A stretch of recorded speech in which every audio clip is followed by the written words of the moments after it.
இப்போ கட்சிகளுக்குள்ளே சண்டை போட்டுக்கிட்டா அவங்களுக்கு முன்ன பின்ன ஏதாவது பஞ்சாயத்து இருக்கும், வாக்கிய தகராறு இருக்கும், அதனால் அட்டாக் பண்ணி பேசிக்கிறது. இப்போ திமுக அதிமுகவை திட்டுது, அதிமுக திமுகவை திட்டுதுன்னா அதுக்கெலாம் காரணம் என்ன? அவங்களுக்குள்ளே தகராறு இருக்குது, அதனால் திட்டிக்கிறாங்க அப்படின்னு சொல்லிட்டு மக்களே புரிஞ்சுக்குவாங்க. ஆனால் இங்கே ஒருத்தர் என்ன சொல்கிறாருண்ணா, தம்பி புதுசாக வந்திருக்கீங்க, உங்களுக்கு எங்களுக்கு எதாவது பஞ்சாயத்து இருக்கா? இல்லை. அப்புறம் தேவையில்லாமல் போகிற போக்கில் எங்களையா நீங்கள் சீண்டி பார்க்குறீங்க? நல்லதுக்கு இல்லை, புதுசாக வந்திருக்கீங்கன்னா போட்டு போல வேலையை பார்க்குறேன் அப்படின்ற மாதிரி ஒருத்தர் பேசியிருக்கார். யார் அவர்? தமிழ்நாடு பாஜக தலைவர் நயினார் நாகேந்திரன் அவர்கள். அண்ணன் எப்படி பேசுவார்னு உங்களுக்கு தெரியும்.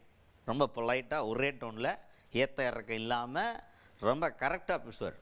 ஆத்திர அவசரமாலாம் பேச மாட்டார், ஆக்ரோஷமாகவும் பேச மாட்டார்.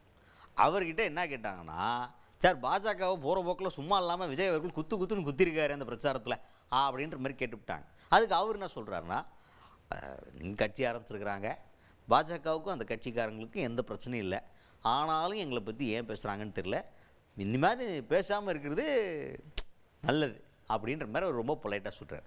அப்போ டக்குன்னு நம்ம மேலோட்டமாக கேட்கல, ஆஹா எவ்வளோ பக்குவமான ஒரு தலைவர், ரொம்ப பொறுமையாக பேசியிருக்கார் அப்படின்ற மாதிரி தோணும். ஆனால் அவரே டக்குன்னு நீங்கள் யோசிச்சு பாருங்களேன், பாஜகலேருந்து அவர் பேசியிருக்கார் அப்படின்றப்ப பாஜக எப்படி சவுண்டு கொடுக்கணும்னு தெரியுமில்ல. புதுசாக கட்சி ஆரம்பிச்சிருக்கீங்கன்னா உங்களுக்கு சைடிஸ் இந்த ஊருகாவா, பாஜகங்கிற ஊருகாவா, இஷ்டத்துக்கு சைடிஸாக யூஸ் பண்ணுற, நீங்கள் போகிற போக்கில் என்னைய பற்றி பேசிடுவே நீ அப்படின்ற மாதிரி டென்ஷனாக குரலாக வரும்ல. அதோட சிங்க் பண்ணி பார்த்தீங்கன்னா தெரியும். இது ஜாக்கிரதையாக இருந்துக்க, தேவையில்லாமல் உரட்டலுக்காக அப்படின்னு கொடுக்குற ஒரு சைலண்ட் வார்னிங் அப்படின்னு எடுத்துக்கலாம். அதாவது இப்போ தான் ஒரு கட்சி ஆரம்பிச்சிருக்கிறார் அவர். எங்களுக்கு அவருக்கு எந்த விதமான விரோதமும் கிடையாது. எங்களை விமர்சிக்க வேண்டிய அவசியமும் அவருக்கு இல்லை. அவர் ஒரு சட்டமன்ற உறுப்பினராக ஒரு கட்சி நடத்தி ஒரு கவுன்சிலர் கூட இல்லாத ஒரு கட்சி இன்றைக்கி கூட்டம் வருகிறது என்று சொல்கிறார்கள். ஆனால் அதே நேரத்தில் எங்களை விமர்சிக்க வேண்டிய அவசியம் அவருக்கு தேவையில்லை.